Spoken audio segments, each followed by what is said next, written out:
don't mind the term African American. I don't want to be called African American. Why is that? I'm not African. My grandmother was a full-blooded Iroquois. As you're aware, in 1912, Dr. Walter Plecker became the first director of the Bureau of Vital Statistics.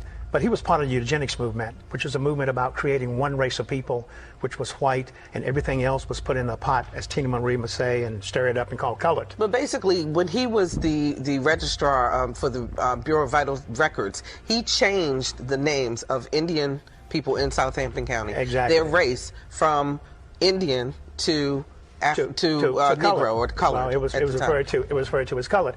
The most significant thing here is to reveal the much greater amounts of Native American ancestry that are present within the African American population than most people realize, because they might have been misled by the use of terms like mulatto and also people of color. Some of us started here in this land.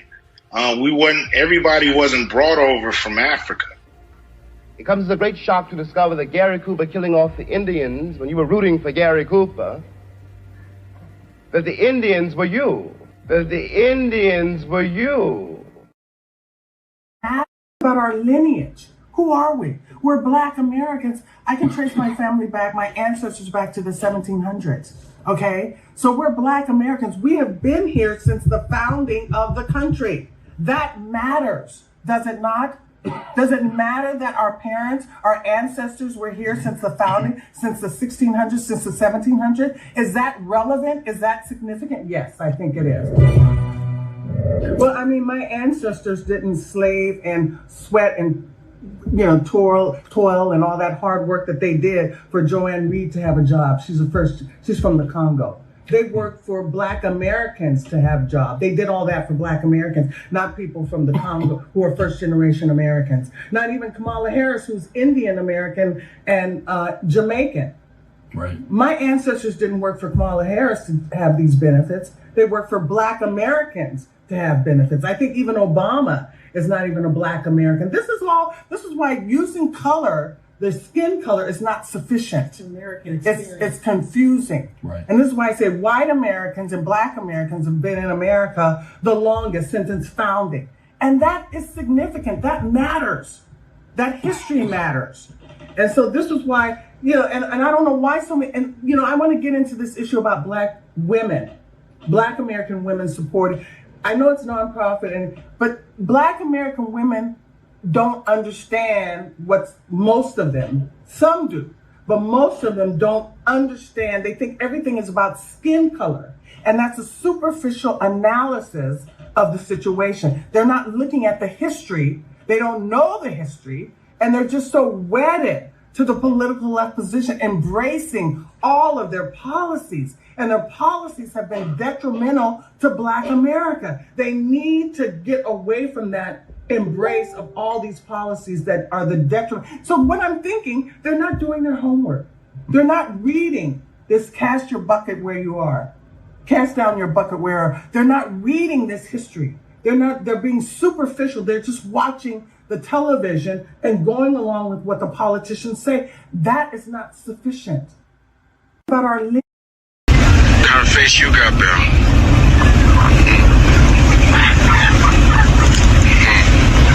That Mandinka face. Mandinka? What fool stuff's that you talking about? That's African. I ain't no African. Well, I'm Mandinka. We're proud people. And I'm American. I'm American. I'm American. I was born here. My mammy and my daddy was born here. And my daddy's daddy. And I ain't no African.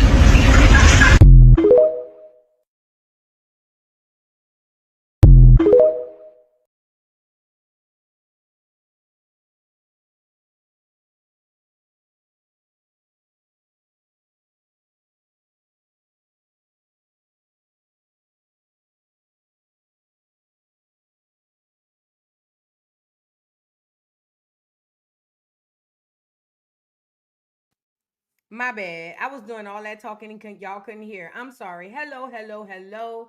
Welcome to Educational Friday. I'm sorry I was on mute. I didn't know. I'm sorry. But I'm back. How y'all doing? Happy Educational Friday. Come on in, get the likes up on the video. We got a show. Now, if you're new to the channel, please make sure y'all like the video, subscribe, and also drop down in the comments for Replay Gang and let us know what we think about this week's Educational Friday, okay? Now, this Friday, we're talking about baby boomers. Yes, we are. And the reason why I want to bring up baby boomers this week is because I brought it up earlier in the week on the Morning Joes, and I was telling y'all that the way we look at baby boomers is the way that that children in the future are going to look at millennial parents. And I was only making that contrast or comparison, I'm sorry. The only reason I was making that comparison is because I'm watching how a generation of people, Black Americans, today are and how it's affecting the children. And all I could do is think of what happened in the past in the baby boomer era. And that's why we're here. We're going to discuss what was going on in the world at the time for them to cause a baby boomer era. Also, what was going on in Black America? What was happening? What were the main events around the world that was going on? Sorry, I ate some candy before I came on. But look, what are the main events around the world that were going on that will cause this situation? And how did it affect Black America? How did it affect us economically, socially, politically? All of that. That's what we're going to go over today. So y'all come on in, like the video. I'm so happy that each and every one of y'all are here. And we're going to jump right in because I don't want to waste too much time. It's Friday. I know y'all got things y'all want to do. So let's get this education popping, okay? So hold on. Let me pull up you know what? I want to pull up a video to talk about the baby boomers. But before we do the video, I want to bring up an article about who they are. Let's let Wikipedia lie to us first. Get Wiki up here. Let them lie to us first, okay? Y'all get the likes up on the video. Remember, Educational Friday is about unlearning and relearning, okay? Okay, now the baby boomer. A baby boom is a period. What is a baby boom? I'm sorry. It's a period marked by a significant increase of births. Now, remember, none of this happens by happenstance. This is all by design. It says this demographic phenomenon is usually an ascribed characteristic within the population of a specific nation or culture. Baby boomers are caused by various fertility factors. That's lies. It says the best known baby boom occurred in the mid-20th century, sometimes considered to have started in the aftermath of World War II from the late 1940s to the early 1960s. People born during this period are often called baby boomers. So now let's pause right quick. They want us to believe that natural causes is the reason why we had a boom of a bunch of babies. That's not true. Okay, everything is scientifically orchestrated and done by design. The matrix is set up for you to believe that this stuff is naturally happening, but it's not. It's all done by design, okay? Hold on.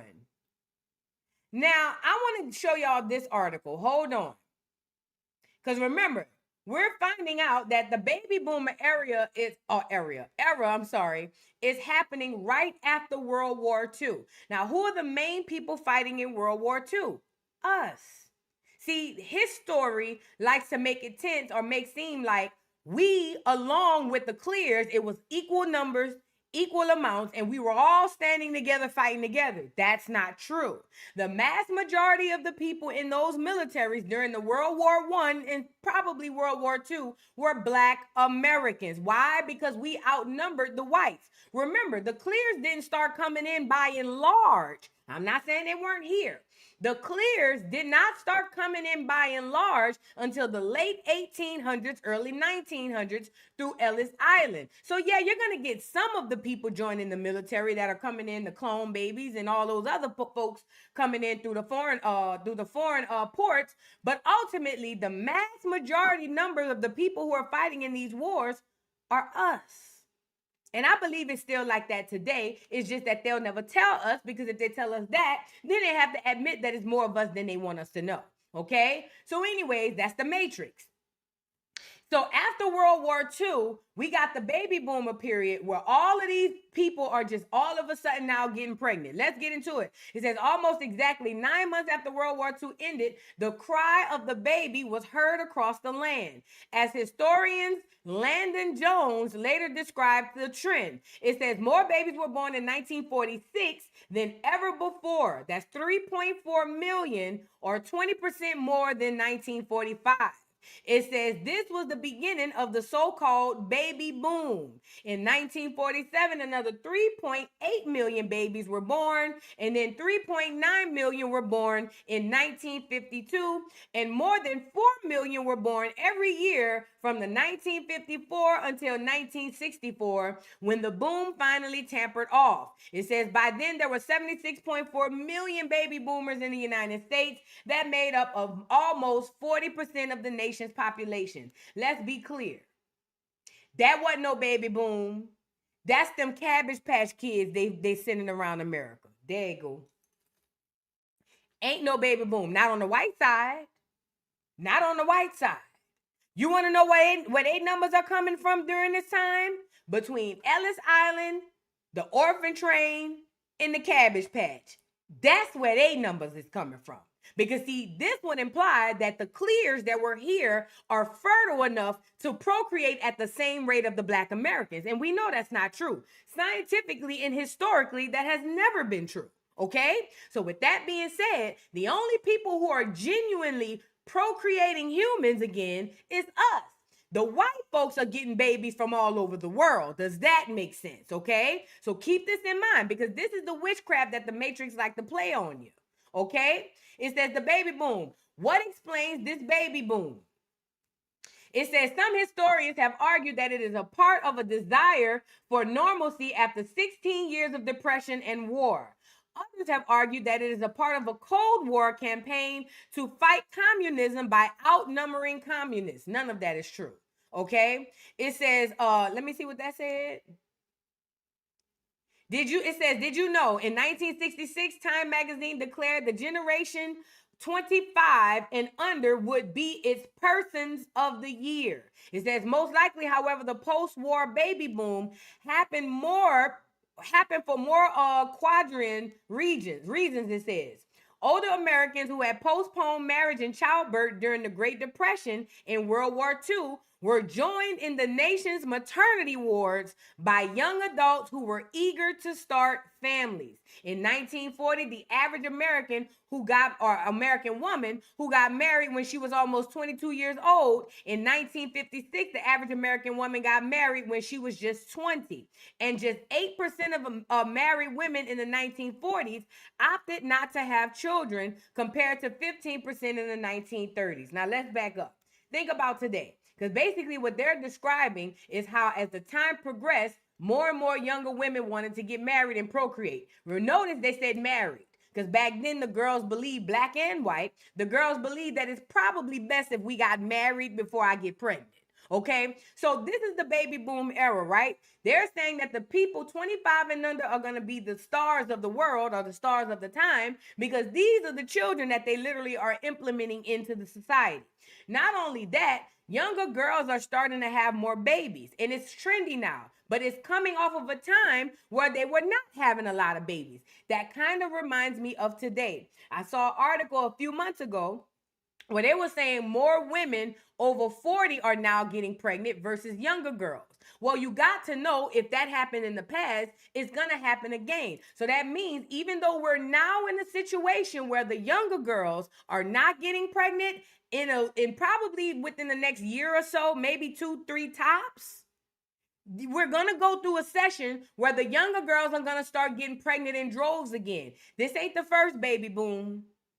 Listen, history always repeats itself. Not because it's just that. It's just that the people who are writing his story don't have no other alternatives. All they can do is redo the same thing they've done over and over and over again in hopes that it works. And typically it works as long as the masses stays asleep.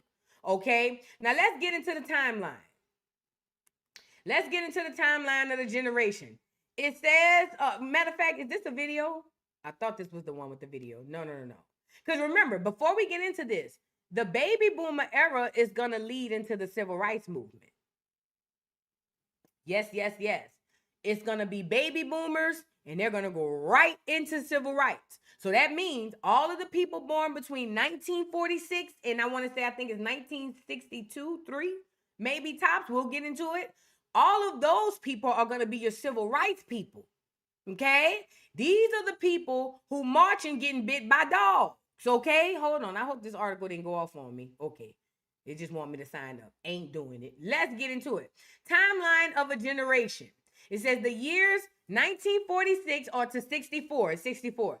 For years 1946 to 64 define the post-war baby boomer generation, when the United States saw a spike in its birth rate. The American economy flourished and supported larger families. Advances in technology made it easier to share ideas and culture, and space exploration took off. That's about to happen again. It says, but the boomers era, was also marked by the great unrest. It says Americans born during this period were shaped by a world ravaged by a world war that included unimaginable mass genocide and the atom bomb.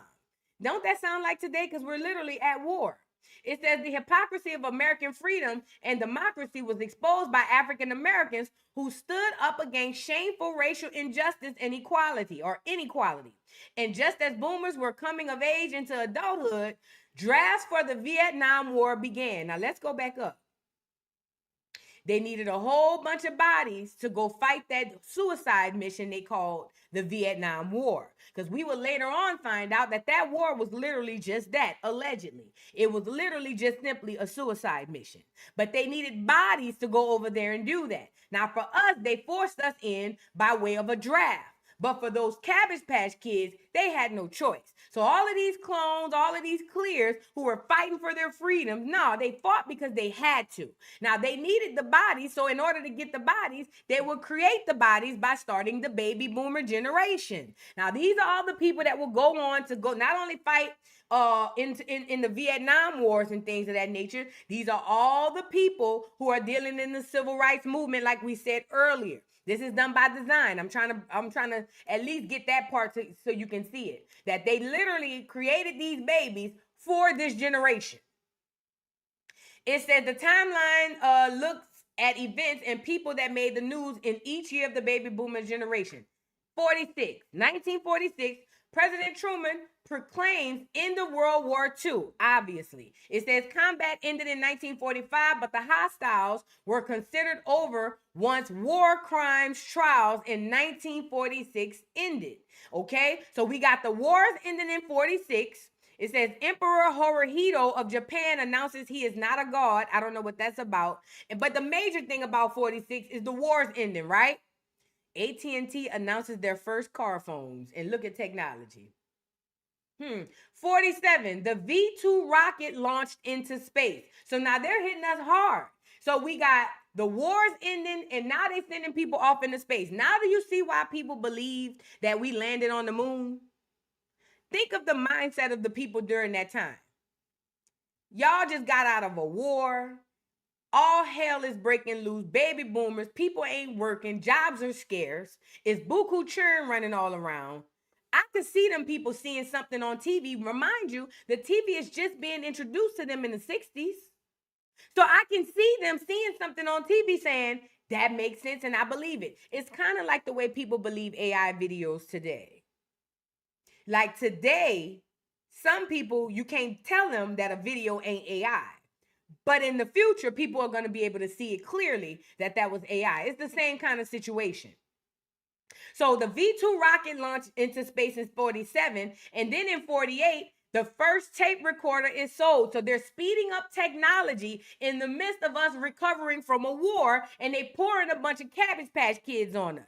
It says Supreme Court rules that the religious instruction in public schools is unconstitutional. Why I can't talk? Supreme Court rules that religious instructions in public schools is unconstitutional, and the U.S. State Department announced plans to place objects into Earth's orbit.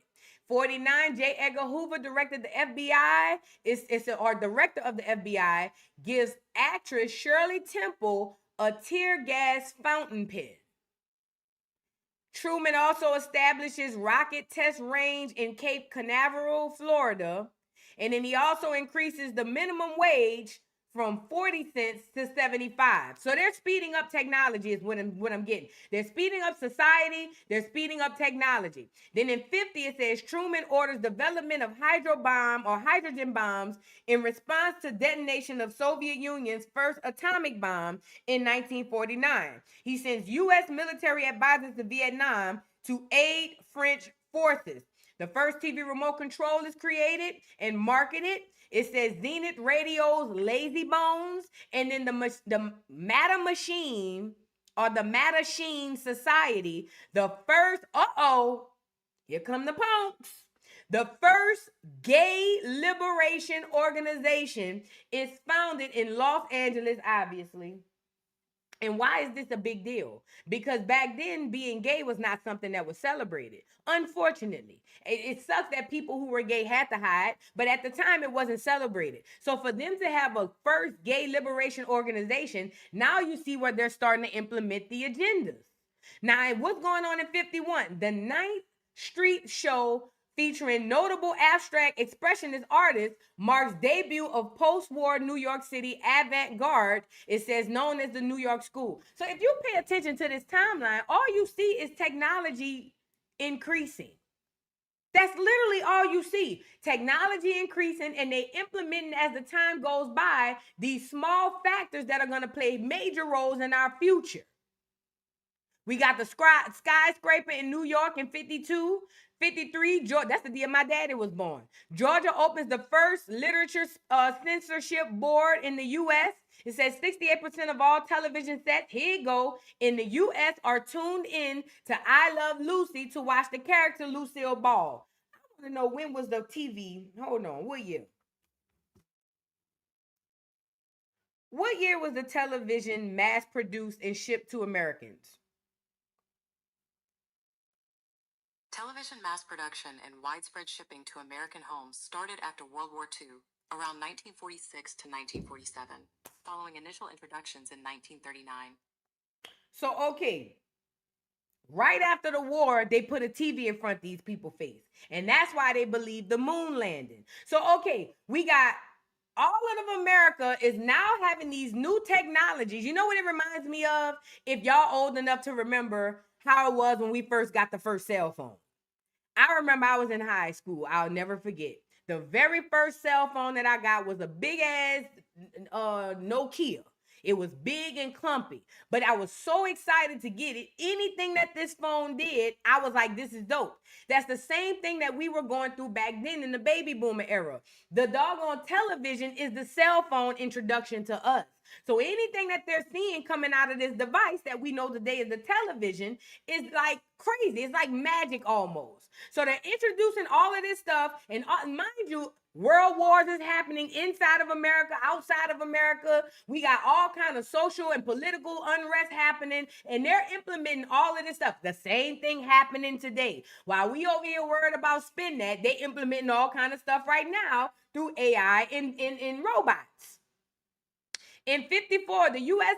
Census indicates 239,000 farmers gave up farming. This is a lie. 239,000 farmers were, first of all, Martin Luther King told us that the government basically had county agents to teach the new whites that are coming in to get our lands. They were going to teach them how to farm. And not only that, that they were going to pay our farmers not to farm. So let me make this clear. What's going on? White folks are coming into America, and in order to get their land or in order to get their freedom, I ain't gonna say in order, some of them or a lot of them are being sent to the South, and they're gonna get pieces of land. Okay, these whites are gonna get pieces of land. Now, when they get these pieces of land, they not just find them random pieces of land and just giving it to them. This is stolen land that's taken from us. Our families and bloods and relatives have died on this land. So now they're giving these white folks this land, and these white folks are paid not to farm. Not only that, and simultaneously, we're still being ran off our lands with the KKK, with all of this political stuff, with taxes, homestead, all of this stuff is happening. So they're giving them land, and we're getting our lands taken away from us. Okay? Please be advised. So they want us to believe that they gave up farming, but no, they were paid not to farm. But I don't want to go down the whole history. Let me see if I can scroll down a little bit more. 55, racial segregation is forbidden on trains, so they're desegregating trains. 56, Elvis, the first cosplayer, is on the Ed Sullivan Show. 57, Eisenhower orders U.S. troops to desegregate schools. Now remember, back then the white folks is thinking this is the worst thing, what's going on. But they made them hate us so that they can integrate us together so that they can create the situation that we have today. Okay, it's all done by design. So like I said, because I don't want to go down the whole timeline. If you go through the timeline, you'll see a slow, not really slow, because this is every year. You'll see a very fast progression into what we have and where we are today. But this is what the enemy does. He creates unrest, and then he piles on his agenda. So while you so busy focused on the unrest, you don't see that behind this way, the enemy is over there putting all kinds of stuff down that you're not even ready for. By the time you realize what he put down, it'll be too late. That's the MO of this enemy. And I need y'all to know that, okay? That's the MO of this enemy. Now, I want to play y'all a video. It's a short video, really. Well, no, not this one. Hold on. I do want to play y'all a video. Hold on. I could have swore. If I can't find it here, no worries. I'll go pull it. No worries. I'll go pull it. Y'all get the likes up.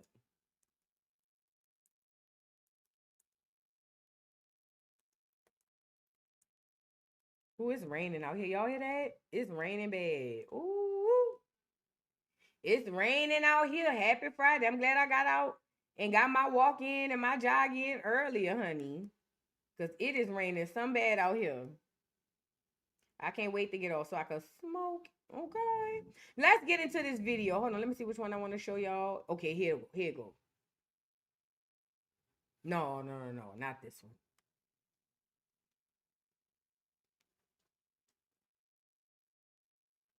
I just want to make sure I play one that won't get me cut off. Let's get into it, y'all. Y'all get the likes up on the video, please. Are you having trouble trying to keep up with your professor? You've got to try. Sorry.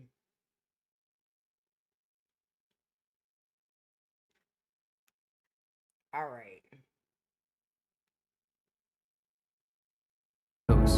The American baby boom.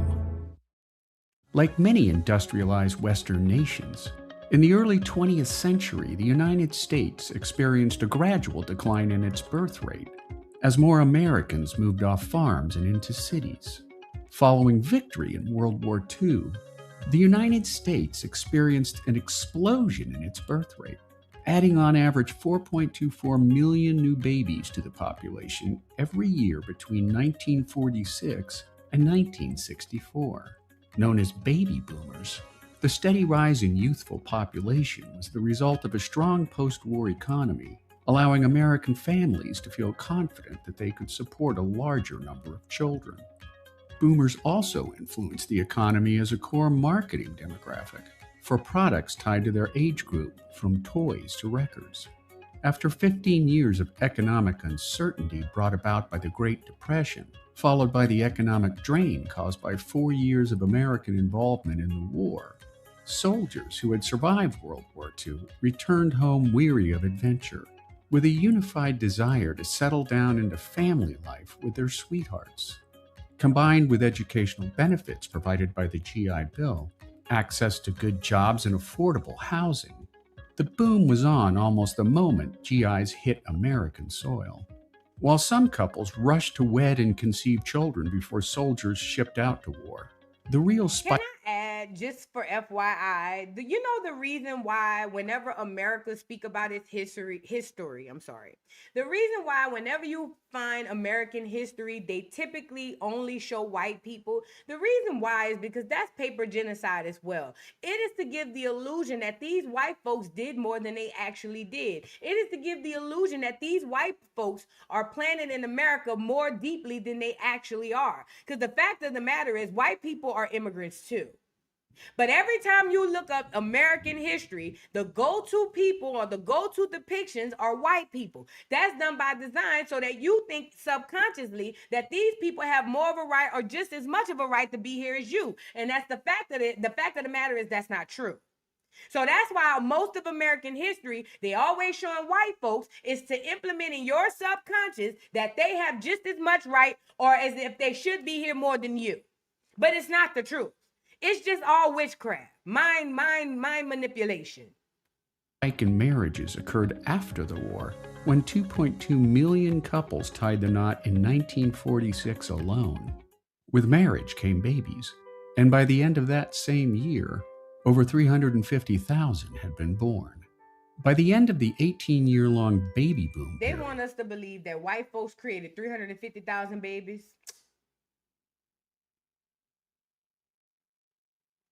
I don't even believe the white population created 100,000 babies in a year. They don't procreate at that level. Hold on. How many kids does the average white American have? White mothers in the U.S. typically have about 2.3 children, while the overall U.S. fertility rate is around 1.6 children per woman. Roughly 1/3 of white mothers have 3 or more children. Don't listen to that. How many children on average do Black Americans have? On average, Black American women have a total fertility rate of about 1.7 to 2.1 children over their lifetimes, which is very close to the national average. Around 61% of Black women have given birth, increasing to 87% for those completing their childbearing years. Do you see how Google lied? So they want us to believe that in 2026, the white girl having 2 to 3 babies and we having 1 to 2. They want us to believe this. How you know Google is full of fucking shit. They want us to believe that the average white girl has 2 to 3 babies, but the average Black girl has 1 to 2. Come on now. Come on now. When the last time you seen a white girl with buku kids? I'll wait. This is the witchcraft. This is what I be trying to get y'all to understand, man. This shit is all set up for this. Listen, white people have never outnumbered us in procreation. Never. They are clones. They don't have the genes to procreate at the rate in which we do. So they want us to believe that these white folks was just screwing and having all of these babies. And I'm here to tell y'all that's not the truth. And Google will affirm the lie because it supports the matrix. Remember what the witchcraft is, what I literally just said. The witchcraft is for you to believe that they've been here just as long, if not more, that they have just as much right here as you, and they don't, because they're foreigners. They're immigrants, just like the Mexican, just like the African, just like the Asian. White people are just as much of immigrants as the others. The only difference is the history writes them into our history as if they've always been here, and they have not. At the very end of the day, I do not believe, I know for a fact that these white folks didn't have all these babies. Those were clone babies. Those were Cabbage Patch Kids. Those were orphan trained babies, literally sent out to them white folks. I told y'all, part of the agreement for a lot of them getting their land and their freedom was they had to adopt them children. So you want me to believe that in 2026, the white girl is having 2 to 3 kids, but in 2026, the Black girl is only having 1 to 2? Man, watch out. Watch that Google. Watch the hijack on AI. Do you hear me? This is why discernment is imperative. I mean, yeah, it's imperative too, but this is why discernment is so key right now. Watch that hijack on that internet.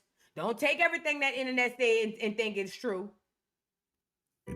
76.4 million lives had been added to the American landscape. constituting 40% of the population, which at the time stood at around 192 million. When baby boomers came of age in the 1960s and early 1970s, they began to question norms and values of their parents' generation, including an unjust war in Southeast Asia, civil rights for African Americans, and gender equality for women. The free love hippie movement joined hands with the psychedelic drug movement, fueled by Ken Kesey and the Merry Pranksters on the West Coast, while Timothy Leary became the acid guru on the East Coast of America. After Les Paul invented the electric guitar, amplified rock and roll ran in direct conflict with the gentle dance tunes favored by the wartime parents of the baby boom generation. Today, now that boomers have in effect become their parents, an estimated 73 million baby boomers have reached or are approaching retirement age, placing added stressors on the nation's Social Security pension system, healthcare costs, and senior living expenses, making baby boomers the largest gray wave in American history. And there you have it, the American baby boom, today on the Daily Dose. So look, I just wanted to show y'all this video to kind of give y'all a video depiction of the baby boomers, right? Now, I want to get into the Black Americans because, like I keep telling y'all, they love to write about the white folks, and they love to put depictions and videos and all of that about the white folks, and that's witchcraft. That's so you believe that they are just as important on this land as you are. And I'm not saying that they're not important people. What I'm telling you as it pertains to the land, they are not just as important to you or as you are. They are not. They are foreigners. White people are foreigners. All of them. White people, Asian people, African people, Hispanic people, Caribbean people, they're all foreigners. If I go to Jamaica right now, I would be considered a foreigner. If I go to Africa right now, I would be considered a foreigner. If I go to Europe right now, I would be considered a foreigner. White people don't have an origin, not an origin place. So everywhere they go, guess what they're considered as? A foreigner. Never forget, white people, by and large, did not start coming into the United States until the late 1800s, early 1900s. Prior to that, it was most of us and a few of them. Okay? Now, I want to get into the Black people because, like I said, they love writing us out of our own history. So let's talk about what was going on in Black America. Okay, it says little to no extent scholarship examines procedural epistemological, I think that's the way you say it, epistemological aspects in conducting intergenerational oral history interviews with Black elders. Thus, in this multi-voice piece, we took two Black women's oral historians of education. It says discuss specific tensions we navigated in our respective projects that focus on Black baby boomers' educational experience in the U.S. South. It says the baby boomers generation encompassed those born between 1946 and 1965 or 64, and our desperate studies on which we draw here sought to investigate how they remembered their race, classed, and gendered educational experience. Got it. Experiences during the 1960s and 70s. It says in our recent processes, issues around identity arose, and this paper pursues two areas of inquiry related to those issues: trust and relationship buildings with narrators. I don't think I'm gonna read this one. And race as an all-encompassing monologue. I ain't reading all of this. They're using too many big words for no reason. Meta-language for what? Meta-language. It says all encompasses meta-language. It says we contend this meta-language supersedes narrators' perceptions of gender influences in their lives. It says it is our wish that our transparent reflexivity aids. Why? And scholars in wrestling with I'm over it. Let's move on. I don't know what's going on that article. Let's move on. Go to this one. Sorry about that, y'all. that abstract took me through it. Hope and despair, Southern Black women educators across pre and post civil rights cohorts, it says, theorize about their activism. Now we're talking about literally the time frame and what was going on, okay? It says, framed by the theoretic perspective on Black feminist thought, the life course and the Generation X hip hop generation, I present findings from a subset of 10 Black women educators in Birmingham, Alabama, who participated in a larger life story project. The participants who came of age professionally across the pre and post civil rights movement, or CRM, it says, describe the divergent and convergent social and historical context that shaped their professionalism or professionalizations, as well as their relationships with perceptions of Black students and parents. Let me scroll down. These abstracts be getting me, I ain't gonna lie. Are they gonna show me the article? I think these are only giving me the abstracts. Hold on, y'all. Give me 1 second. Y'all get the likes up. Let me make sure I'm pulling up the right articles.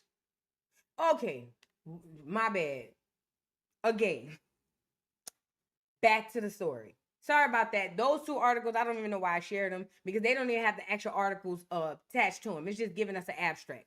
Let's get into this one. It says African Americans' involvement in World War II. So why is this important? What were African Americans doing in World War II? It says World War II was arguably the most transformative period in American history and possible world history.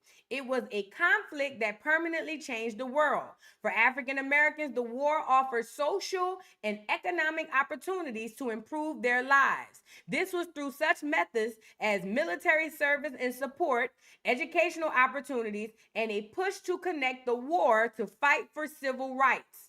Remember, they want us all in this civil rights movement. The civil rights movement didn't start with Martin Luther King. It ended with Martin King. Okay? It says this was through such methods as military service and support. We read that. It says in 1942, the Double V campaign victory over fascism abroad and over racism statewide became a rallying cry for Black Americans or African Americans.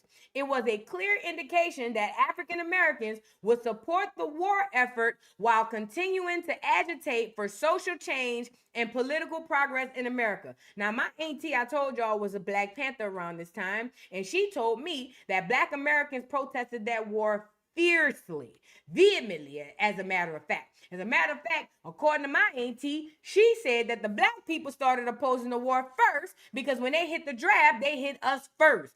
Then the white people, as usual, saw us and tagged along, and then you heard all of the post-war, we don't want our people going to war type teas, okay? So Black Americans did not want to go to war, okay? We were not gung-ho. Now, I will say the ones of us who did want to go, because remember, they were around this time offering the GI Bill. That's the bill, right? That's the bill where Black Americans were supposed to go sign up for the military, risk their lives for war, and they were supposed to come back home to housing, education, health care. You see what I'm saying? So the ones who were signing up for war were, like today in 2026, were signing up for the benefits that they would ultimately not get anyway. Because remember, Black Americans did all the fighting in the war and we didn't get nothing. This is what caused the white people to be able to excel in the economy. Let me give y'all the backstory really quickly for those in the bike. What they did was they advertised to Black Americans to fight in these wars, World War I, World War II, and even the Vietnam War. They advertised for Black Americans to fight in these wars, and they told them if they fight, they will give them this GI Bill. Now, because a lot of us coming off of slavery and coming off of the way we were coming off of, we wanted to have a leg up. So what did we do? The same thing we do in 2026. If I want to make it, let me go ahead and just join the military right quick. At least I know I'm going to be taken care of. That's what we did. So we joined these militaries, fought these wars, and right after the wars, they did not give us the things that they promised us. They gave it all to the white folks. This caused for the white economics to go up and ours to go down systematically. Because all of these white folks that joined this army or this military to fight in these wars, now they have a leg up. Now these poor whites that came off the train through Ellis Island, now they have opportunity to buy homes. Now they have opportunity to buy cars, clothes, all kinds of stuff. That's what this thing did. And listen, now that I'm speaking about it, it kind of makes sense. It's the same thing they do now. They use our energy to start it, and then as soon as we get in it, they take everything from us and give it to the foreigner. So the resources that should have been going to us went to the white folks, just like we dealing with reparations, just like we dealing with all of this other stuff today. The things that was supposed to come to us went to them, okay? So back to where I was saying. African-American soldiers experienced racial discrimination, violence, oppression, and social injustices throughout American military history. But World War II was different. The 1940s reflected political and social change in the armed forces and in several significant ways. It says for the first time since the American Revolution, the Navy and Marine Corps began recruiting African-American soldiers to serve in leadership and combat roles. Black women also served in all of the branches service as well as the U.S. Coast Guard. The most renowned African-American combat unit of the war was the famed Tuskegee Airmen. It was composed of the 332nd Fighter Group of the 477th, the Medium Bombardment Group of the U.S. Army Air Force. So this is, and also too, a lot of people don't know this. At the time, the Army and the Air Force was together. But right after that, the Air Force would go off and be its own thing, and then the Army would stay its own thing, okay? So that's why they called it the Army Air Corps, because technically they were kind of in both. It says African-American soldiers transformed their lives through military service at home and abroad. After the war, the vast majority of African Americans resumed their quiet lives with an exception of greater opportunity and a sense of optimism for a brighter future. That's because we got played, we got tricked. It says many individuals re-enlisted in the armed forces. Others returned to their home or hometowns to pursue education and technical school training using the Montgomery GI Bill. It says many Southern African Americans did not return home. They relocated to new regions of the country to start a new life away from racial oppression and economic discrimination in the South. I told y'all that. Hold on. When did Black Americans actually receive the GI Bill? Black Americans were eligible for the GI Bill when it was signed into law in June 1944. However, due to Southern politicians structuring the law for local administration and Jim Crow laws, Black veterans faced discrimination, and equitable benefits were largely blocked until the civil rights legislation of the 1960s. Why is this important? Because according to this article, they said some Black women or Black people came out and was able to start their lives and do this. No, we didn't. No, we didn't. We didn't get the GI Bill. I have a cousin who died in the 40s, who fought in World War I or II. Don't give me the line. I think World War II. He died fighting for his benefits, his GI benefits. So this is why you got to also be careful with articles, because if you don't know that what actually happened, you'll take what they say at face value. The fact of the matter is, after World War II, Black Americans came home worse than they came in. Everything that they promised to us was given to the white people, and they were able to create their economic status. That was their big economic increase. That was their boom. The war in the GI Bill. I did an Educational Friday on this. The GI Bill single-handedly funded the white man. Okay? Never forget that. It says the war also produced a new generation of civil rights activists and leaders. But remember, the war didn't produce those people. Those people were made in the lab by the Boule. It says they were energized and motivated by their experience in the military. Very similar to Reconstruction era and the decades of World War I. Black America's most militant and tenacious African-American leaders were former soldiers and officers. And please watch that hijack. They call us African-Americans so the tethers could say that they were here. It says they challenged white supremacy and terrorism in the South. Thousands of black veterans in World War II led local and state civil rights struggles throughout the South and in many cases became staunch supporters of armed resistance and self-defense activism. Hold on. What year that was them army people fought them white folks in Texas? Hold on. What year was the military people went to war in Texas, the black people? Black military units served in Texas in 1865. Not that one. What year in the 1900s did black Americans inside of the military rebel against the white people in Texas? In the 1900s, black U.S. soldiers in Texas acted in self-defense. Y'all know what I'm talking about. There was a situation in Texas. I talked about it on Educational Friday. My brain be frying me on names, so I always forget the names of stuff. Maybe I'm asking AI wrong. In the early 1900s, a group of black soldiers, they actually did a movie about it, but in the early 1900s, a group of black soldiers in Beaumont, Texas, some part of Texas, literally went to war with the citizens, the white citizens of Texas. And the reason being is because during that time, they still faced crazy racism. They still face all kinds of stuff. I can't think of the name of it. It'll come to me. But listen to me. Do not believe these articles and take what they say at face value because they're not telling you the 100% truth. This article wants you to believe that some of us, or half of us, or at least a lot of us, weren't that bad off. No. Not only did we not get the GI Bill, we were still suffering through hella racism. It wasn't the Buffalo Soldiers. It was something that happened in the 1900s. In the the mid 1900s. Was it the Houston riot? I think that's what it was. Tell me about the Houston riot. That's what it was. It was in 1917. So, okay, it was earlier than the 40s, but still in 1917. The Houston riot was when all of those black soldiers ended up going to war with the citizens of Houston who were white. They were white, okay? In the 1900s, remember, we didn't get relief, and we didn't never get relief. We didn't get seeming relief until after Martin Luther King went up the mountain and came down and robbed us. That's when we started to seemingly get our relief. Prior to that, we were still fighting the same battles. Racism, colorism, all the isms. We were fighting them all, okay? And we were fighting for all of the things that we literally fought for. All the things they lied and told us that we would get if we go to war, we ended up having to fight for after, okay? It says they challenged white supremacy and terrorism in the South.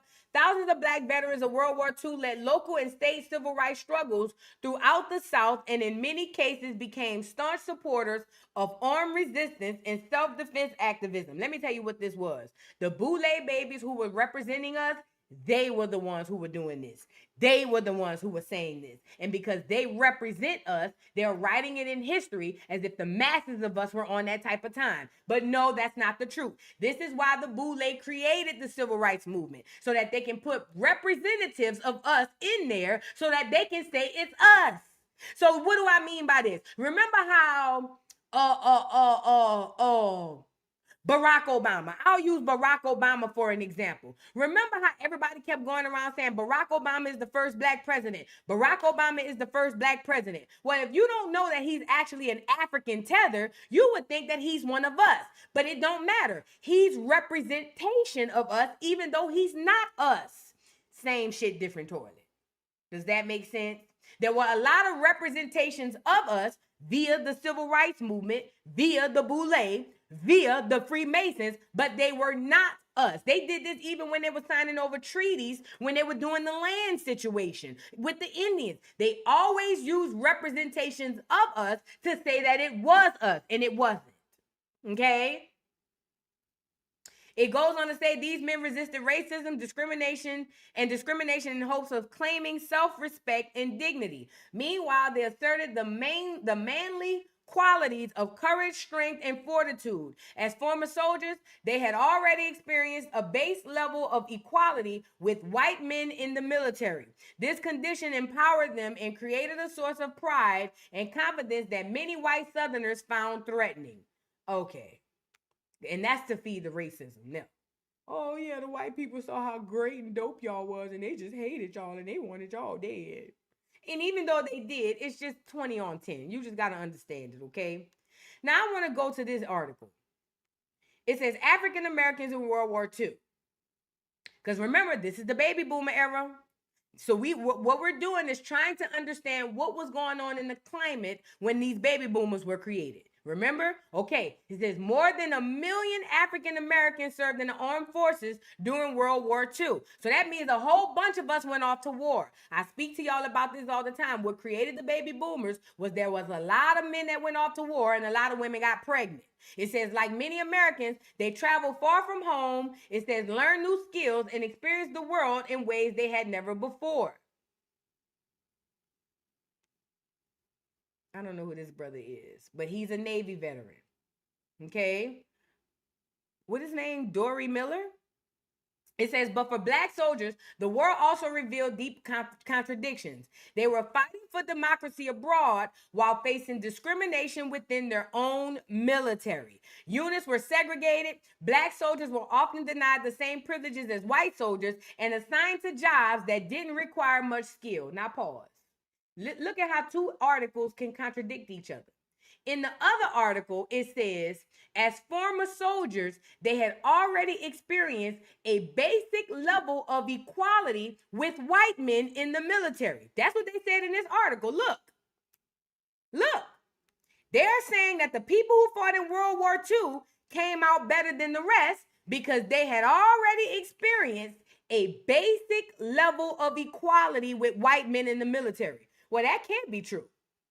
Because in another article speaking about the same thing, it says Black soldiers, were often denied the same privileges as white soldiers and assigned to jobs that didn't require much skill or expertise. So that tells you that white folks, Black people, were not coming out of World War II with this new leash on life that we're all equal. Bullshit. Because they were still segregated inside of the damn military. Not only that, they gave us bullshit jobs and they treated us like trash. Okay? And if you think I'm lying, go back and watch that movie. What's that movie about World War II with Cuba Gooding Jr.? Wasn't he a cook? Wasn't that fool up there chefing it up on the boat? Yeah, that'll tell you everything you need to know. It says one powerful example was Dory Miller, a cook aboard the battleship West Virginia during the attack on Pearl Harbor. It says, though he had no formal combat training, Miller manned an anti-aircraft gun and helped save injured soldiers or sailors. It says, yet when reports of heroism was released, the Navy referred to him only as an unnamed Black mess man. A mess man works in the kitchen or serves food on a naval ship. Only after pressure from the Black press and the NAACP was Miller publicly recognized. He later died in combat. So listen, these are the people who are creating the baby boomers. These are the people. They're going through all kind of suffering. They're going through wars. They're going through all kind of social, political, spiritual warfare. Everything. And these are the people who are creating the babies. These are the ones creating the baby boomers, 1946 to 1964. Not only that are they creating the baby boomers, they going through all kind of hell and high water on their own. They still got to deal with their own shit. They still got to deal with racism. They still got to deal with segregation. They still got to deal with redlining. We still are dealing with all kinds of stuff. And yet and still we're procreating. On top of that, they're sending in clone babies to the white people so that they can look like it's more of them or just as much of them as us. So these are the people going through all of these stresses creating the baby boomers. Now, why is this important? In 2026, I speak about millennial parents. And a lot of millennial parents speak about how we were raised. Millennials hate our parents. We do. No shade. Most millennials, not all, most millennials despise their parents, not realizing that these are their parents. If not the parents, they're the children of these people. So meaning, and it's not to give them a pass, but just to kind of give you another look on who it is you're dealing with and how their mindsets are made.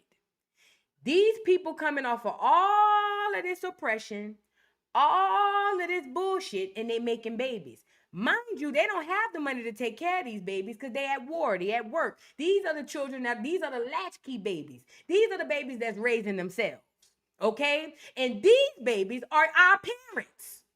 Those people are our parents. So just to kind of give you a look on what was going on in the mindset of the people, remember, this isn't something they did because they wanted to do. This was done by design by that enemy. Because that enemy knew in 2025, 2020, 2024, 2020s, in that era, they knew that we would have a mass awakening. So in order to stop that, or at least put a monkey wrench on that, let's create a baby boomer era. Let's put them through all kind of shit, make them go over there and procreate, because they did, have them go over there and procreate, and then those kids are going to be jacked up. And if they're jacked up, when they have kids, those kids are going to be jacked up. And let me show you how cutthroat this enemy is. Not only did they hit us with the baby boomer era, those baby boomers had children. And then in the 80s, when they realized it didn't hit as much as they wanted it to hit, they dropped crack on us and hit us with that. Warfare. Then after the crack, what they dropped? AIDS. Or AIDS first, then the crack. Either way, these are all generational issues that would definitely negatively impact us generationally. This is what they were doing to us. And this is what they're still doing to us. This is why a large number of us don't see nothing wrong with Saucy Santana singing Quiet on the Creek with our children. They have succumbed to the witchcraft. They can't see what we see. We see it because we look at what happened in the past and we can literally identify what's happening today. But the mass majority of people can't see it. They're too busy caught up in the matrix, in the play. Okay? So Black Americans were not doing what they wanted us to think that we were doing. I wanted to get to this article. World War II and the Civil Rights Movement. Like the video if you haven't already, because this is very key and very important. Do you know why this is key and important? Because this is all tied together. The Civil Rights Movement happened because of the baby boomers. The baby boomers happened because of the war. The World War II happened because of does that make sense? This is like a domino effect. Nothing is happening by happenstance. Nothing is happening because it's just a coincidence. No, this is all orchestrated and done by design. So, the baby boomers are going to fuel the civil rights movement. Those children are going to grow up, and those are going to be the ones that you see running the civil rights movement, getting bit by dogs and hit by water hoses and things, okay? Now, let's fast forward. Let's go down. Let me go down. Scroll. Oh, I think this is the one with the video. Let me play this video. Yeah, I'm going to just play the video. Hold on. Let me let the ad play. But no, this is what's gonna fuel, you guys, the issues that we're gonna have in the 60s. Not just in the 60s, but even henceforth or going forward. Because the reason is all this generational stuff that's happening to us over and over again. All this generational stuff that's happening to us over. Did I mess this up? Hold on. Oh, girl, what did I do? Oh, let me hit it there. All this generational stuff that's happening is done by design to screw us over for today. This is why we have so much trouble with the things we have today. Okay? Hold on. 100 years that we had a Oh, there he is. Oh, Mr. Big Time Capital One. Girl, no way this thing made me do this again.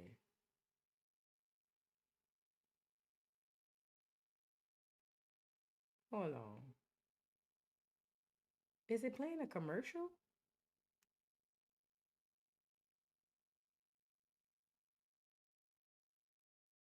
Hold on, y'all. Let me let this commercial play. Because I think it's playing a commercial first. Yeah, that's what it was doing. It is a unique experience that African Americans have had in the military in America. African Americans fought for the country even before it was a country in the pre-revolutionary period. And every time in the course of our first couple of 100 years that we had a conflict and we called upon all citizens, Black citizens as well, to serve, Blacks stepped forward. The Army played a significant role because in many ways, the Army was the first place that blacks and whites. You see how they always make sure their main characters are there? You hear Al Sharpton? They always make sure their characters are there. Because remember, the Freemasons are the ones that are giving us this bullshit. They the ones giving us the stories. Began to have to stand together and represent the same idea, even though they were in segregated barracks. They were fighting for the same cause. And somewhere along the line where your lives are on the line together, some of the social barriers began to come down. The experience of World War II helped pave the way to the civil rights movement in several different ways.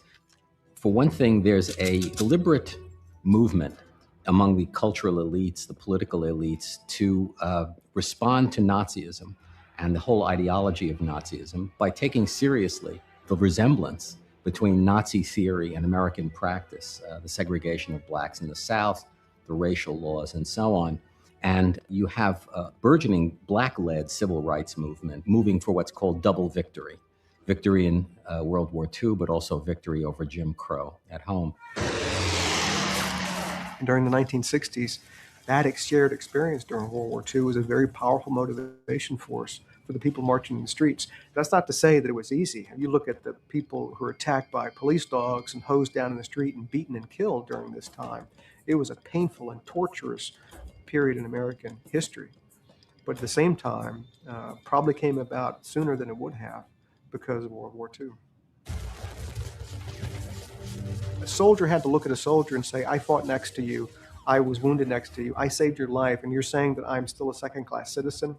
So I think that soldier to soldier, eyes were open and said, I can no longer hold these prejudices against people who fought next to me on the battlefield.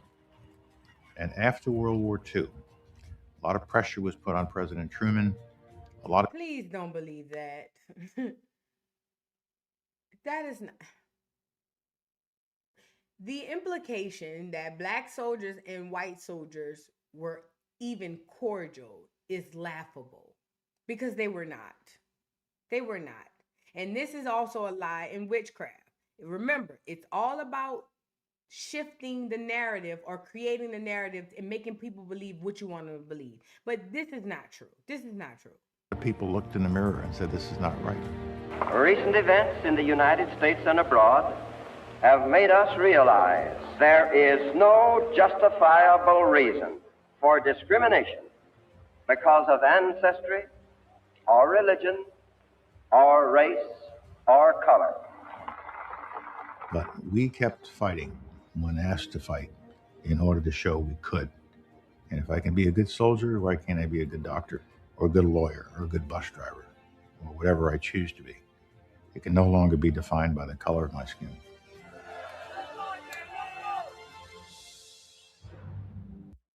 They hit us with reverse psychology. You know that, right? That's why we ended up joining that war the way that we did. They hit us with reverse psychology. They basically made it look to us as if we were less than, so that we would want to show that we were better than. And that's how they they basically made it to wrote it down, oh, we don't want black people in our military, knowing they can't do nothing without niggas. But it don't matter. Reverse psychology. Make them think, I'm telling you, make the black people think that they're not good enough, and then that'll make them want to fight even more. They'll tear down the doors to want to prove to you that they can. Now, how can we get them to do this? Go get the Boulets. Go get the Freemasons. Go get them and tell the other black Americans, hey, y'all, they don't want to let us fight in the war. Now, black Americans who wasn't even thinking about fighting in the war, just because somebody came and said they don't want to let us, now it's on our radar. What you mean we can't fight in the war? Yeah. They say y'all not good enough. We not good enough. So this is why droves of black Americans joined the military. Now, this is the gag. When this is all about the witchcraft. Once we joined, we thought we were going to fight. But this is also another part of the witchcraft. You know what this reminds me of? Blueface and how he do Nevaeh. Y'all follow the Blueface and Nevaeh saga? Remember I told you how Blueface has to tear Nevaeh down in order to make sure she never leaves? Basically what Blueface does, he's a rapper and he has a baby mama and he talks to her crazy. He handles her like crap. But he does that because he wants her to feel like he's all she has. He does that so that she can, it's a reverse psychology thing, so that she could think that he's the only thing that's going to save her. That's the exact same thing that America did to Black America. They was Blueface, we was Nevaeh. They basically tricked us into believing that we wanted to fight these wars that we really didn't want to fight. Why? By making us believe that we weren't good enough. So they came to us and was like, nah, we don't want you in our military, even though they needed us. And then they used the Boule and the Freemasons, all of these people that y'all know and love in history, and got them to come to us and say, you know, the white boys say we're not good enough to fight. Obviously, we're going to show that we are, and we did. And once we got in, they gave us the bullshit jobs because that's going to add to the civil rights movement. That's one of the things we could fight and fuss about in the civil rights movement. Remember, this shit got to be realistic. It's got to be realistic. So let them in, but don't give them good jobs. Give them bullshit jobs. Make them swab the doggone deck. Make them cook the food. Make them bury the people. Give them bullshit jobs so when they get in, when we finally do give them soldier fighting jobs, they'll fight with their hearts. They'll die. They'll die for it. Yeah. If you keep it away from them and make them think they're not good enough, when you finally let them in, they'll literally die to prove that they are.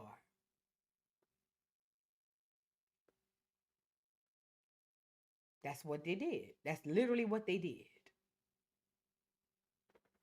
And it worked like a charm too. But that's literally what they did. And like I said, do you see why I don't like these celebrities? Because when I realized that those people are the only reason this shit work, these politicians, these celebrities, they are the only reason this shit works.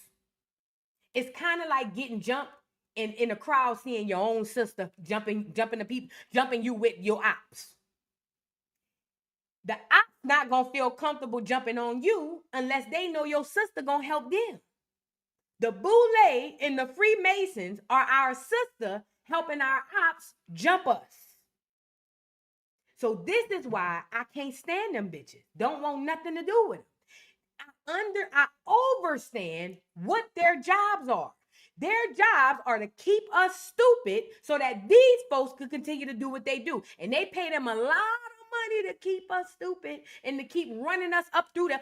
This is why celebrities are so opinionated about politics. Not because they genuinely are. No. They have the job. The same job the civil rights people did in the 60s. Now they gave to the celebrities. Instead of using Al Sharpton or Martin Luther King to tell us who to vote for, now they use your favorite rapper. This is why Cardi B on this bitch telling y'all who to vote for. This is why I don't like celebrities. I know exactly what they're here for. I know why they're here. I know who they are. I know who a lot of them was. That's why I don't fuck with these niggas. And that's what I'm trying to get you to see. I'm trying to wake y'all up out of the celebrity witchcraft so that you won't be falling victim to these fucking celebrities, because they are nothing but puppets sent here to guide you to hell. Just like they did in the civil rights movement. Just like all them civil rights Freemasons and Boule babies helped America jump us, they using the celebrities to jump us now. Let's get into this other article, this last article, then I'm going to show you another video. Do I even want to get into this article? Hold on. Yeah, I think I read this one.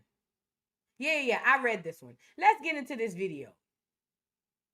Now, this is a video that says baby boomers share what provoked the 1960s begin. I'm going to play a little bit of this video for y'all. It's going to talk about Black Americans and what was going on during that time. Y'all, get the likes up on the video. And shout out to everybody in the building. If you haven't already, please like the video. I love Educational Friday because it's a smaller crowd and we are more easily able to communicate and deal. So please just like the video so we can get it in the algorithm. Thank you. A friendship of 20 years.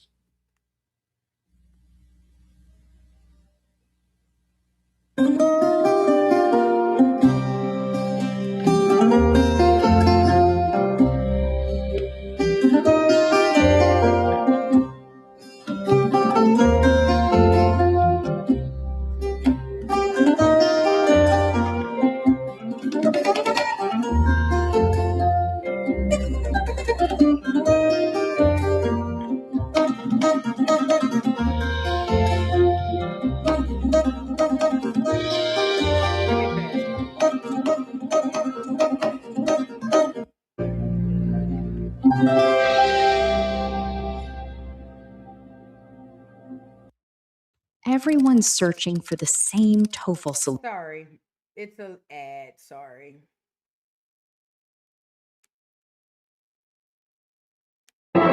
What the automobile did for America in the first half of the century, the university will do today.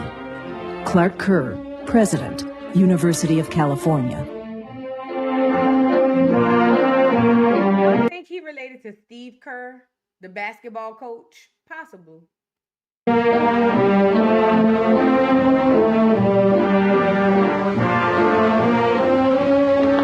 Dear Bob, so my kid brother's high school class is beginning to think about college. Sure, I'll be glad to help you prepare a report on Michigan State. Your first friend on the faculty will probably be your enrollment officer, the person who helps you get organized at registration time. Another friend will be your counselor, who talks over your interest and background and helps you map your college program. He's available for consultation anytime during your college career when you need advice about personal problems of any kind. I was raped in my sophomore year, and they threw me out of school. And this is 26 years ago now. And it's still a reference point in my life, and it's still very painful. And I believe this was the beginning of my personal radicalization. We all had a habit of hitchhiking. Unfortunate habit. And I was the one who it caught up with this bad habit, and I was raped. Is she supposed to represent a black girl? I hope not. She looks pretty white here. And my first reaction, being the idealistic young woman that I was to go straight to the police. And what I did not understand was that going to the police made the event public and put the university on the spot. And they forced me to leave. But my future was being taken away from me for nothing that I had done that had any malice or harm in it. Harm was done to me. That's how they do the military. Embarrassed administrators like these were free to throw Judith Karpova out because they had absolute power. They didn't want their boat rocked. Like the rest of society, their goal was to maintain the status quo. That meant white male dominance, frequently racial and religious quotas, and trouble for people like Judith Karpova. In these old films, students look relaxed and free to do as they like. What you can't see is that they were subject to a system known as in loco parentis, in place of parents, in which administrators treated them like children. That's what parents expected. I have never had any doubt but what Larry could do better work than what he's doing, as I said. I believe that when you get to college, you'll find out that it isn't the playtime that you have in high school. And it's up to him to find that out. I don't believe it'll take them very long to show him that they separate the boys from the men when you get into the universities. For most young people in 1960, college was a continuation of high school and the next step on the path to career and marriage. Any criticism of the system would have to come from someone else, like little-known songwriter Melvina Reynolds. I want to know why they got college students doing elementary school games. That's got to be some type of psychological experiment. That's got to be an experiment done by the school or the people in charge. That's got to be, because why would college students be doing kid games? Does that make sense? Let me fast forward. to someday be in love with someone very, very much, so that even after I'm past 30, even after I'm past 30, there's something to live for, because you have someone to give your life to, someone to do things for, to take away from the monotony of life, because as long as you're giving of yourself, you still have something to live for. Maybe a nice home in suburbia, and some nice kids, and a beer and a ball game on a Saturday afternoon. At Oregon State College, something new has been added. It's a student covered from head to ankle in a black bag. At first, classmates were hostile toward what appeared to be a far... Y'all saying the volume low? Is the how my mic volume is low? Hold on. Is my mic volume still low? Hold on. Let me see. Y'all say my mic volume low. Probably compared to the video too. It don't feel like it's low over here. But you know what? I had looked on the video, my clips, and my clips had sounded, my voice did sound lower than the actual video. I don't know what the hell going on. I think YouTube playing with my shit. I'm gonna be honest. I think YouTube playing with my shit. I'm gonna be real. But anyways, because I heard it too. Somebody said you need to go back and look at it. And when I went to go playing in my clips, my voice is lower than the actual thing. But I don't know. Prank. The unidentified student attends only one class dressed this way. He says his idea is a testing of student conformity. Student conformity. That described the behavior of an overwhelming majority of middle-class white college students. But there was another group that didn't conform, a group that had already begun rebelling against what society had in mind for them. They were young black students attending black colleges in the South. As the decade began, these activist black students and the mainly placid white students were scarcely aware of each other. But within 4 years, they would together bring about fundamental changes in American society. And remember, this isn't the masses of Black America. This is them boulets. This is the civil rights so-called leaders. They're listen to what they're doing. I told y'all it's like the slow clap effect. One person start clapping, the next thing you know, the whole room opens up with applause. What they're going to do is put actors in these situations. So I believe, you remember them people who's getting towed up from the counter? I don't think that's real people. I think them actors. Even the ones getting hit with the water hose, some of them are actors, but it's only to start it off so that other people can see it and want to join in. So it's the slow clap method. You get some actors out there to start it, and I promise you they'll pull up. I'll give you a better example. Remember in 2020 for the George Floyd riots? Remember how they put stacks of bricks in the middle of the hoods or in the middle of the doggone places where we were doggone protesting, and then they sent Antifa out there first so that it could spark the crowd to start acting a fool? That's the exact same thing they did then, okay? They basically send their representatives in the civil rights movement, the actors, to start it off, and then we just pick up from there, okay? Your cavities can actually repair themselves, and this is how. This is because the cavity is It began with a new mood in the country, a renewed desire for change. One key reason, the 1960 election of John Fitzgerald Kennedy.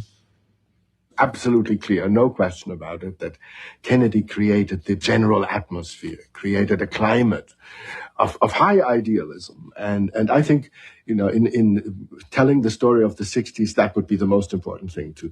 At the beginning, the idealism was evangelical. I mean, there was absolutely a sense of we will make a beautiful world, a much better world, a more humane world, a more cheerful world, a world that will be much more egalitarian than the world, a much more compassionate world.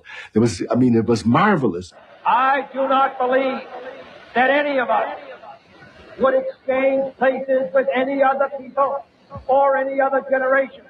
The energy, the faith, the devotion which we bring to this endeavor will light our country and all who serve it. And the glow from that fire can truly light the world.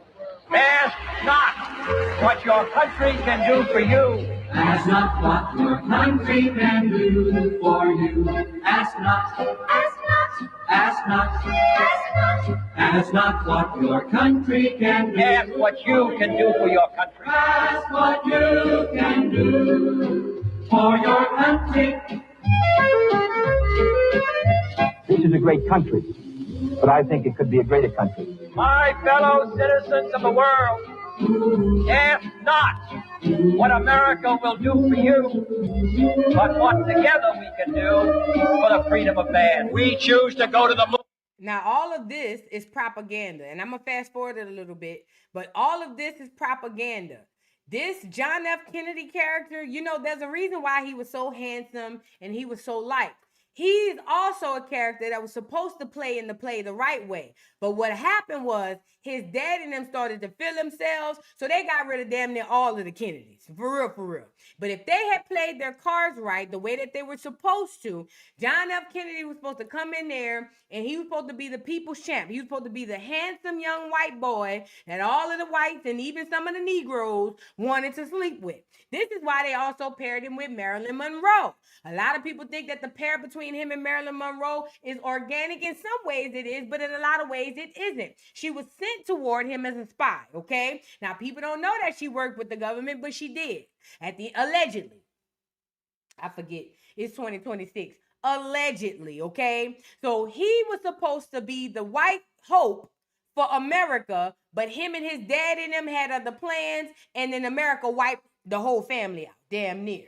I'm surprised even the Kennedy Jr., the one that's over here now, I'm surprised they let him anywhere around American politics, because we ain't seen the Kennedy high-low since him and his brother was up there. You feel what I'm saying? But anyways, these are the actors that they're putting in play in order for the Matrix to keep going the way it's going. Was talking about a better society. He was a generation. And this is a black actor. We got a white actor, and we got a black actor. There was a sense that anything was possible. Anything could happen. We were in the heels of a revolution. Everybody was talking That's your great white hope. about a better society. He was a And that's your great black hope. Does that make sense? Y'all ever notice people always mention King with Kennedy? It was like a yin and a yang, a black and a white, a up and a down, a left and a right. We had a white hope for the whites. We had a black hope for the blacks, not realizing that the white hope and the black hope ain't working for none of us, because the white hope and the black hope really works for the system, for the Matrix. But this was the witchcraft. This is why, listen, this is why I tell people all the time, Jesus was the first celebrity, not because he's a celebrity, but because they needed you to start idolizing other men or other people so that they can then take those people and then control you. Okay? Yeah. So we got a white hope and a black hope. generation, my generation, my friends and I, who really believed we were going to live in a time in which the conditions that we saw as troubling would disappear. We could make them disappear. Maybe you couldn't do it alone, but the whole generation together could make it happen. And that was awfully, awfully exciting. So that this dream of idealism was very, very powerful. Good evening and welcome. I'd like to start out with a real protest song. Just as John Kennedy had touched young people with his idealistic words, Phil Oakes, Bob Dylan, and many other folk singers touched young people with their songs.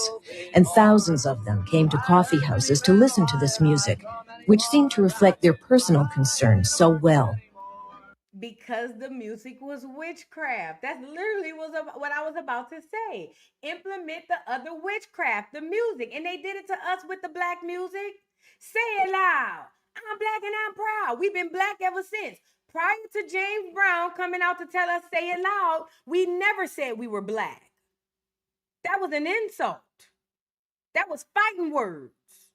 But when James Brown came and told us to say it loud, we've been black ever since. Implement the elements for the witchcraft. So they're putting in the music. We were in a nightmare of frozen emotional and social distances. We cut through those. We, as folk music people, may have been a little pretty absurd, making believe we were chain gang convicts. But we did have deep feelings and were not afraid to talk about them and to sing about them. And remember, this was in a period where entertainment was, Las Vegas, and the whole thing of the entertainer who is very good and wants to let you know how bright he is and how well he's doing is. We couldn't care less how good we were. We were our music. Places like these, students mingled with all kinds of social outsiders, Negroes, beatniks, eccentrics, radicals. And they heard all kinds of unconventional ideas about family, school, country, and civil rights. Want to lose weight without losing muscle? Factor got. Sorry about that, y'all. Y'all like the video if you haven't already, please. Thank you. If you don't see me in the back of the bus, you can't find me nowhere. Oh, come on over to the front of the bus. I'll be sitting right there. I'll be sitting right there. I'll be sitting right there. Oh, come on over to the front of the bus. I'll be sitting right there. Now y'all see why they copy our music? Because when they was doing it themselves, that's what the music sounded like. And even that was a copy. Everything white people do, they copy from us because they're not creators. So this was the music on their end. And you already know what our music was. But this is what helped them to get through the baby boomer and the world, the wars and all that shit, I guess.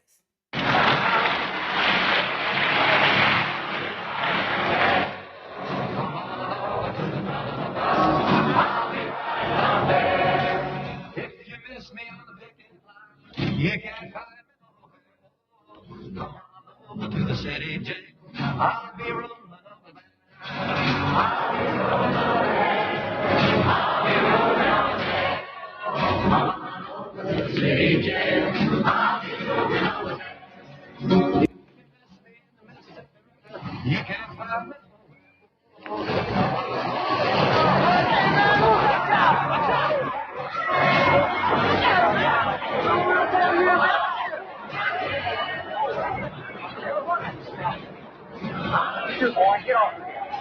Get off of you can't find me. Come on to the courthouse. I'll be voting right there.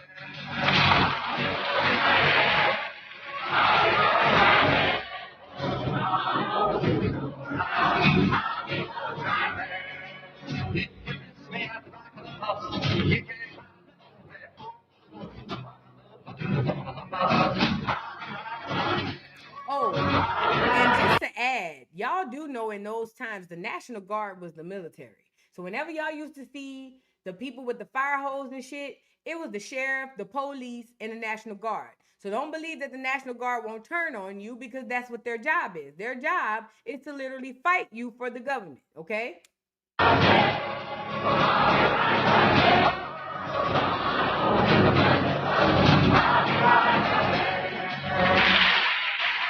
Another critical event in the evolution of the 60s phenomena were the black student sit-ins starting in February of 1960. Black college students throughout the Upper South initially organized themselves to go to sit in at lunch counters all through the Upper South in the towns in which those colleges were located. And can I add to getting arrested and doing sit-ins, that was trendy. No different from in 2026, it's trendy to wear certain lace fronts, or it's trendy to stream, or it's trend. It was a trend back then, and they advertised it for it to be a trend. That's why they put all of this stuff on TV, all in the newspaper of all of these people getting arrested. Because at some point in the 60s, it was kind of low-key a badge of honor to say that I got arrested, especially at a sit-in or something like that. You was like a goat. If you was like, oh, I just got out of jail because I got arrested at the sit-in, or I got arrested at the protest. Like, you was kind of like a real G type shit. You know what I'm saying? But they sold it to the American people so that the people would think that it's something to do. It was trendy. That's the same thing we're doing today. Things that are trendy, even though they're not good for us, we're doing it because it's trendy. The demonstrations were nonviolent and tremendously effective in desegregating facilities. More importantly, they were tremendously effective in suggesting what the possibilities for student activism were. And the college students, black college students, as in those all-black institutions, provided the spark that revitalized the movement and ultimately provided many of the models, ideologically, tactically, etc., for white student activism later in the decade. It was a fabulous time. It was a great time to be in college and to be black and, you know, get that sense that, hey, things are changing. We're going to change the world. And, you know, we're going to South. There was freedom rides. There was so much happening and so many exciting things that built hope. And you said, hey, you know, America's finally going to become America.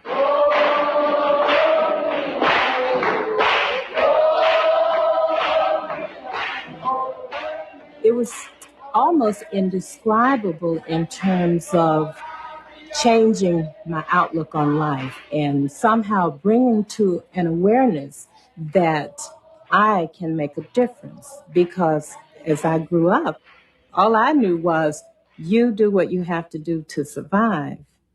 But then, as a college student, I learned to take some risks. I remember as, it was my sophomore year, we had the first demonstration in Talladega, Alabama, and I just pulled all of my courage together and joined that march. And about 100 of us went downtown Talladega and marched around the courthouse, scared to death. Just knew we were going to get clubbed and hauled off to jail, and then I was going to have to explain to my mom and dad what I was doing down there. But I was out there on the cutting edge, and it really made me feel good. And if I hadn't been at a black college, I wouldn't have done that. I wouldn't have had the courage to do that. Black students who were veterans of these actions quickly organized into the Student Nonviolent Coordinating Committee, SNCC. SNCC and other black groups attacked segregation and the deep-rooted traditions behind it with nonviolent demonstrations and protests at public facilities. The Negro is not a part of my family. As a result, I don't elect to have him sit and eat with me. As a result, I don't elect to have him belong to a club that I may belong to. Y'all see he keep doing the hands? The nigger, this is a play, man. The white people and the black people are in on it together. Not all. Not all. It reminds me of sports betting. Everybody on the team don't know that somebody is rigging this shit. But one or two of them do. It's literally like sports betting. The whole civil rights movement, most of the people probably didn't know what was really going on. But the onesie-twos of them who did, they were the ones in on it, and they were the ones promoting it the most. It's giving even this, the hands thing. I already know that he's a part of the play. He's a part of the play. Not only him, some of the black people that's getting bit by the dogs and getting arrested. Martin Luther King, we spoke about him and his arrest. Even his arrest in New Orleans in the 60s. They said that I know a lady who was here, and that lady said that Martin Luther King ain't spent a lick of time in jail. Yet and still there's a doggone a mugshot going around about the time Martin Luther King was arrested in New Orleans. And they got people who was in New Orleans in the 60s during that time that said that man didn't go to jail here. But there's a mugshot because it's a play, because it's a facade. It's not real. It's to make you think it was real so that it continues on that perpetual cycle of victimhood, of I'm not gonna ever make it, of I'm the victim. Does that make sense? That's what this is all about. These people are playing in all of our face, and it ain't just black people, it's white people and black people, and even the ones in between. This is the way it has been. It's the history of the South. It's because we've been brought up like this. We have been taught like this. And we teach our children like this. And they'll teach their children like that. I think it is a matter that has been history all down through the years and will remain history. Has anyone actually made it to level 4 before? If you're slight. And listen, the reason why he said I teach my children like that and they're going to teach their children like that, is because he's trying to get the other white people to think the same way. The same way the celebrities got black Americans doing crazy shit just simply because they doing it. His job is to guide the white people to think just like him. And that's what I wanted to add to this as well. Keep in mind, this stuff was really happening. Racism was real, and people were really going to jail and losing their lives behind this shit. That stuff really happened. But what I'm telling you is there were key players inside of that stuff that are actually a part of the game. They are not real. Some of those people inside of this shit are paid actors. The SNCC students wanted to change the history of racial segregation, and they thought the time had come because of their sit-in successes. They believed that willpower alone could wipe out the entire system of American apartheid. That's how optimistic, or how naive, or how determined they were. They and the other civil rights groups divided up the South so each could concentrate on one area. We claim Mississippi as our own. Young, foolish, dumb, really. We said, we're going to go in here, we're going to break this place open. And our theory was that if we brought down Mississippi, the rest of the South would have to fall. And because this was the worst of the places. And how would we bring it down? We would flood the state with black and white students and so overpower it with our nonviolence and our freedom schools. She would go on to be Eleanor Holmes Norton is an American politician, lawyer, and human rights activist. She is also a congressional delegate to the U.S. House of Representatives, of the District of Columbia, or D.C., since 1991, and also a member of the Democratic Party. She serves at her 18th term on the U.S. House of Representatives. Who are her parents?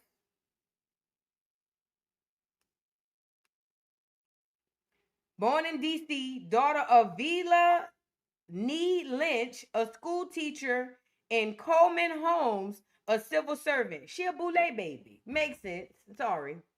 That it would not be able to resist. And then the rest of the South, AKA another paid actor, would look and say, oh, look what those students did in Mississippi, over here in Tennessee and Virginia, we better watch out. And we thought it would all come tumbling down. It didn't quite happen that way. But I tell you, it wasn't a bad theory. You put that date right there. If you were born here in Dallas and spoke to Chile, you would put date of your birth. Shout out to I Fucks with Boo for the Cash App. Thank you, Boo. Thank you. I appreciate you, handsome. What did Eleanor Holmes Norton and her SNCC colleagues intend to do in Mississippi? To register as many black voters as they could, because they believed that with enough black voters, they could defeat the laws and the leaders that kept segregation alive. Their effort began with organizing. We'll be more than glad to arrange transportation for you to get down there today if you can't go on your own. Our position was we had to get people to crack through the fear, and that had to be done on a one-to-one basis. We had to make sure that we were talking to people about their own self-interest, because we never lied to someone and said, look, there's no harm in this. Your name's not going to be published in the newspaper.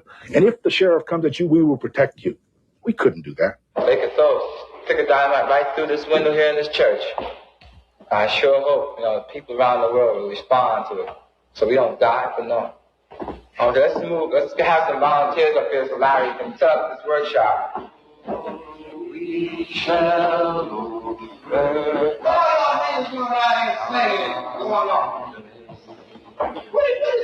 Thousands of young black people were learning the theory and I went and pulled up the guy that just got off of here, Lawrence Thomas Guyot Jr., born July 17th, 1939, Pass Christian, Mississippi, raised Catholic, earned a BS, don't care.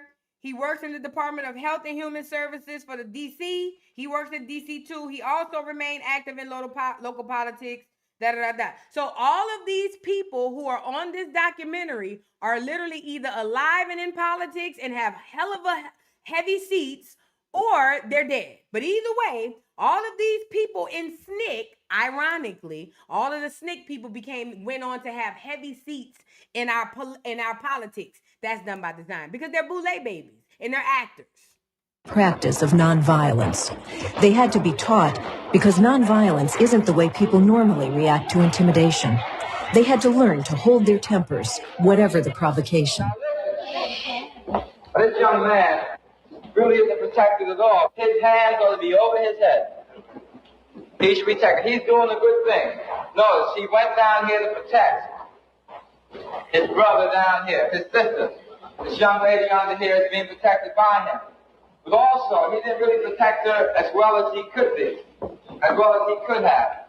For one, this young lady here is exposed, her head is all left open. These signs. I see why Malcolm X hated these niggas. I understand why Malcolm X hated these niggas. They are literally on this bitch teaching Black Americans how to get their ass whooped. And this ain't for the people in the room. Because they aired this shit on TV. This is for the masses of us. This is our witchcraft. So they set up this thing teaching people how to get their ass whooped, and then they aired it all over America. And what did you think that did to the Black Americans and even the white Americans? It made the white Americans feel empowered that they can whoop your ass and you ain't gonna do nothing because you under the indoctrination to stay there and get your ass whooped. This is what I'm talking about. This is witchcraft. This is spell work. This is what they do to put you in these type of situations. And again, when we talk about slavery being passed down through generations, this trauma is gonna be passed down to their children. Come on, man. You can drop these signs and please stop the vision. Immediately cover your head. You have to curl up. Now this young lady, her most important part is her head and her internal section. Her internal section is protected, but her head isn't, because it's right here. His elbow is over it. So get up a second, I'll show you. Now you stay here and lie across this way. No, across her head. No, the way I'm standing. That's right. This is the way he should lie in order to protect her. Now she is well protected. In order to protect himself, cross your legs. So they can't jab a stick in between your legs and hurt you. Now his head's protected, he's all right. Now you've got to be careful not to suffocate the person underneath. But when times are difficult, these are the methods that you have to use. Now she has to curl up a little more and put your head right against his body. Now this group is still fairly well protected, even though she feels a little weight. She's not feeling anyone hitting her with a stick. So this can be very effective techniques in this whole idea and tool of nonviolence. Here I had been raised with guns all my life. I'd been shooting since I was 10 years old, you know. And quite frankly, by now, I've even shot at a few folk, you know.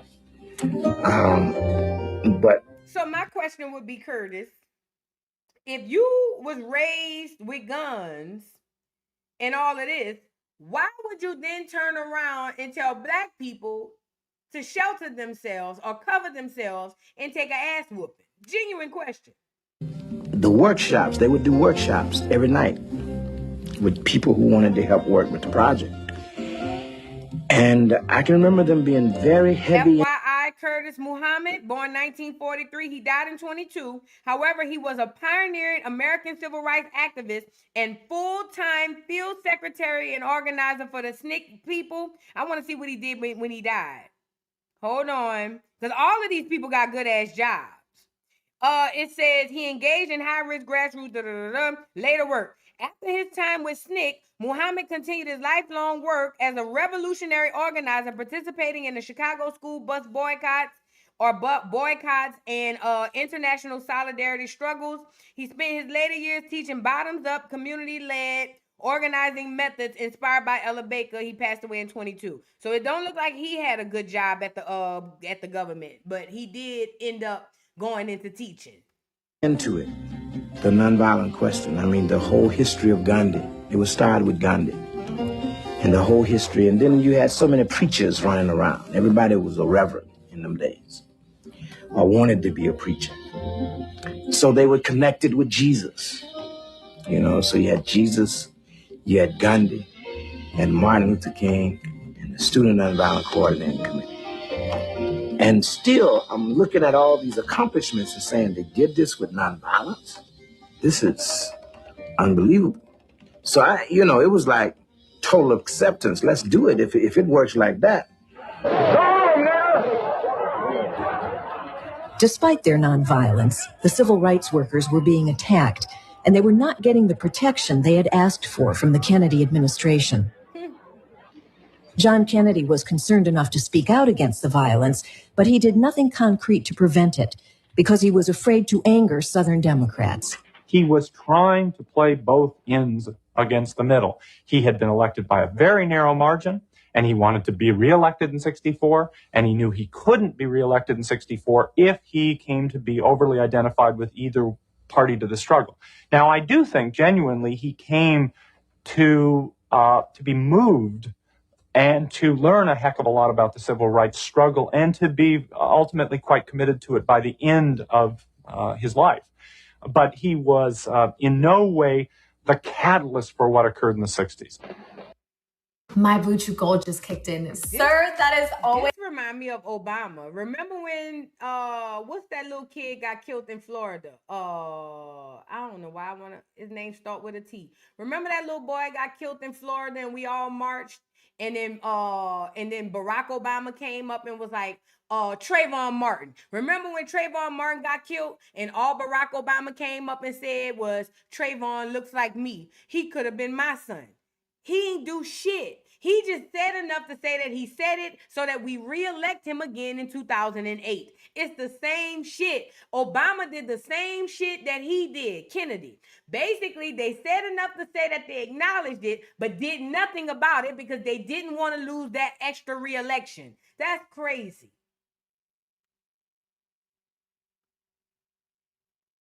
His greatest worry was communism, the Soviet Union, and the possibility of nuclear war.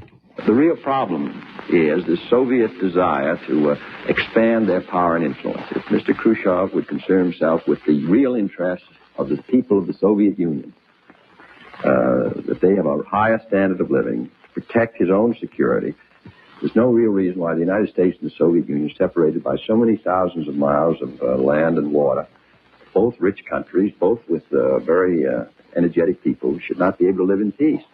So the combination of these two systems in conflict around the world in a nuclear age is what makes the 60s so dangerous.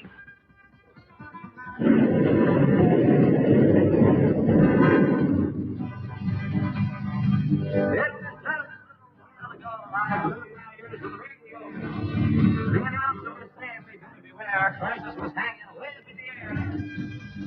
Down on the ground. And Burmy. Well, I didn't know about it before I get it. He was yelling and screaming for 5 minutes. Well, he said, here comes the president. But first, this word from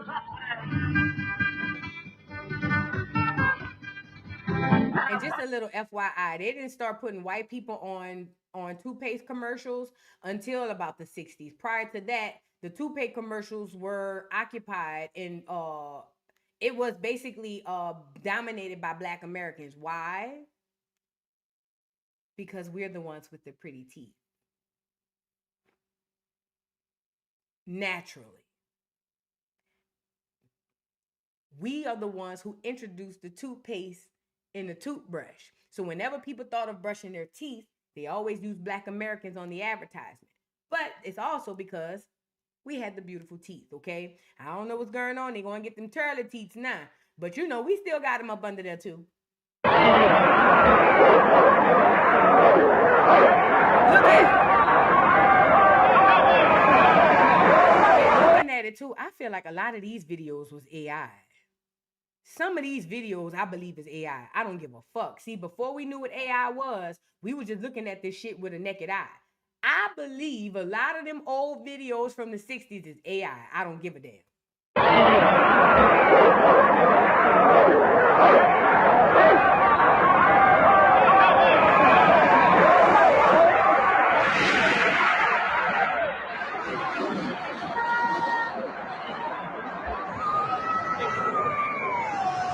One of the most memorable events of the 60s and a high point in the civil rights struggle.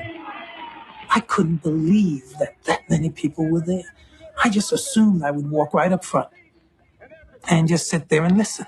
And boy, when he stopped, it's sort of like history stopped for a moment and looked down and said, hey, watch what's going to happen now.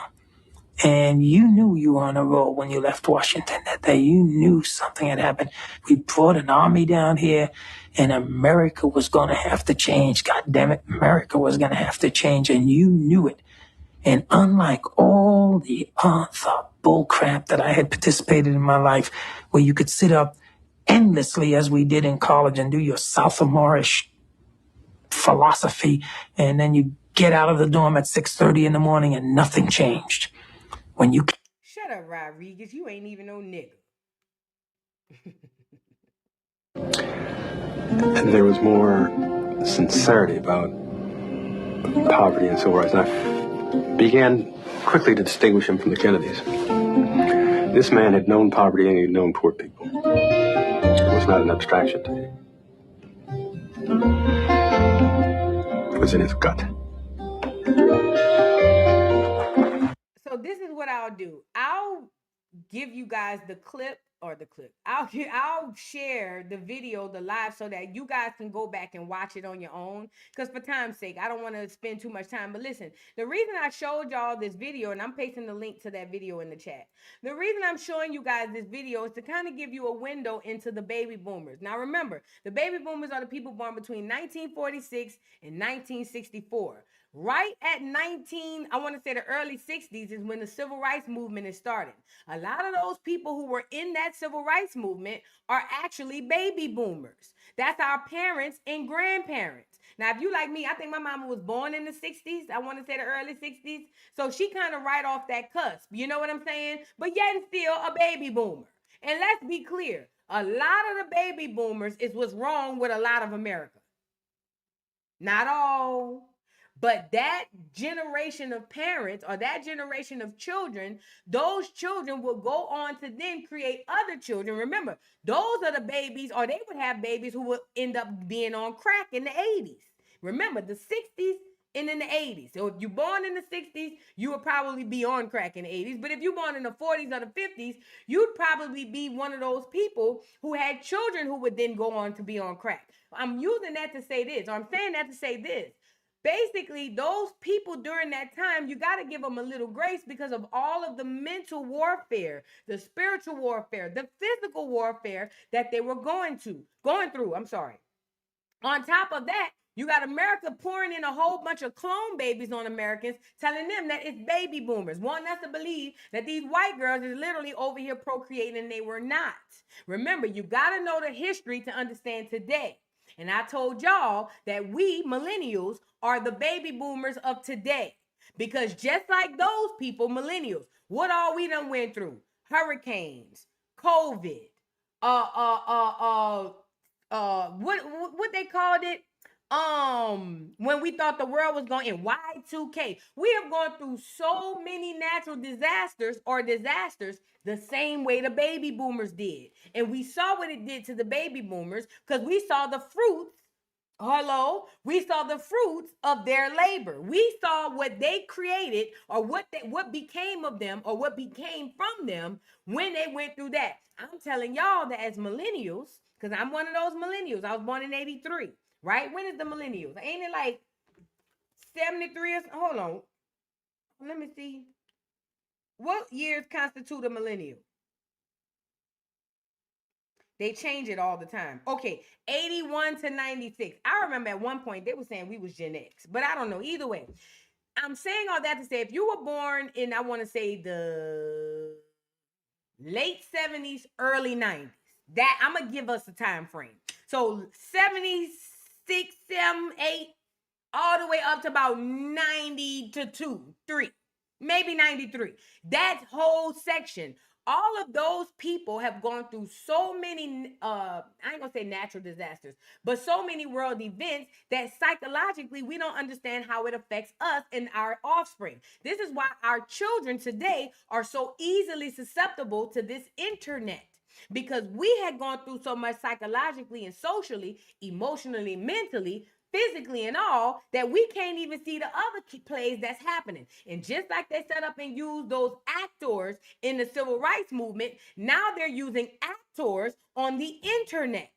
That's why Adrian Broner and Dean the Great is on that dyeing their hair blind and playing with each other's booties, because they know that they are leaders and other people are going to follow them. It's the same script, just put on different type of platforms.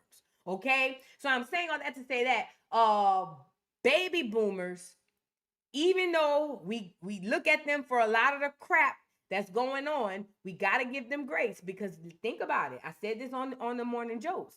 In the future people are going to look at us, and I don't give a damn what area or what label they give us. They're going to look at us, born in them 70s, late 70s, all the way up into the early 90s. And we're going to be under that very same microscope that the baby boomers were under. And I'm not saying this to take them off of their responsibility for what they did, because honestly, they have to take accountability and responsibility for their actions, just as do we. But I'm saying all that to say, you got to understand what happened in the past to understand what you're looking at today. And if you overstand the past, you can understand the future and more than understand, or overstand the past, understand the present. You can more than understand the future. Does that make sense? So I left the link to the video down there for y'all, and I just want to kind of go over some baby boomer stuff so that y'all can see. Okay, Kathy Smith, thank you so much for the super chat. Says classes in session. Thank you, Vu. Thank you so much, beautiful, and thank you to everybody in the building, especially y'all sending the jewels. All of y'all. Kiki31, thank you so much for the super chat. I appreciate you. Shout out to all of y'all in the building. Thank you for being here at Educational Friday. And if you haven't already, please like the video. I fucks with Vu. Thank you so much for the super chat. Hold on, I gotta make it rain. Thank you so much again. You just sent me one earlier. Thank you so much for the super chat. I make it rain. I make it rain. I make it rain on them hoes. I make it rain. I make it rain. I make it rain on them hoes. Thank you. I fucks with Vu. He says, pulling up to my favorite alma mater, Vu University. Almost a super chat at super chat limits. You have super chat limits? But I will hit you on the back end, pun intended or not. Love you, sugar, and what you do. I just do not have the words to exponentially express what you give for free. Aw, thank you so much. I appreciate it. I didn't know they give Cash App or Snapchat limits, but thank you so much. You've done enough already. So thank you. I appreciate you. And your words are just so awesome. You can't put in the words what I do for you. I didn't even know I did nothing like that. Thank you, handsome. I appreciate you so much for the support. Genuinely. I really do. Thank you. K1820, thank you for the super chat. Says Gen X and under our productions of poverty, babies of Nam, crack era, and violence. They created generations of fearlessness. Please leave us alone. They'll never do that. But you're absolutely right. Do you see how you named all of those things? All of those things are what made us up today. Okay? And those are all things done by design. These are not things that are happenstance. Chocolate Bunny, thank you for the super chat. Says, hey, Boo, can you go over Gina 6 if you remember that situation? Gina 6? I don't know what that is. Send that to me. Gina 6. What is that? I feel like I heard it before. What is Gina 6? Gina 6? 6 black teenager in Gina, Louisiana, arrested in 2006 after a school fight with a white student named Justin Baker. I hadn't heard about this. I feel like I may have, but I will definitely look into it. Thank you, Chocolate Bunny. Thank you. I hadn't heard about it, but I'll definitely look into it. Well, I think I did hear about it, now that I'm thinking about it. But anyway, I'm going to leave y'all. We had 2 hours. Thank y'all so much for coming to this episode of Educational Friday. I will catch y'all next Friday for the next Educational Friday, but I will also catch y'all on my other channel, The Dollhouse Reacts, tomorrow. So please go subscribe over there, and then Monday, meet me back over here for the jokes, okay, for the morning jokes. I love y'all. Research the information and pay it forward. Make sure y'all take care of each other, and see y'all later. Peace. Can you hear me now? Oh, let's go!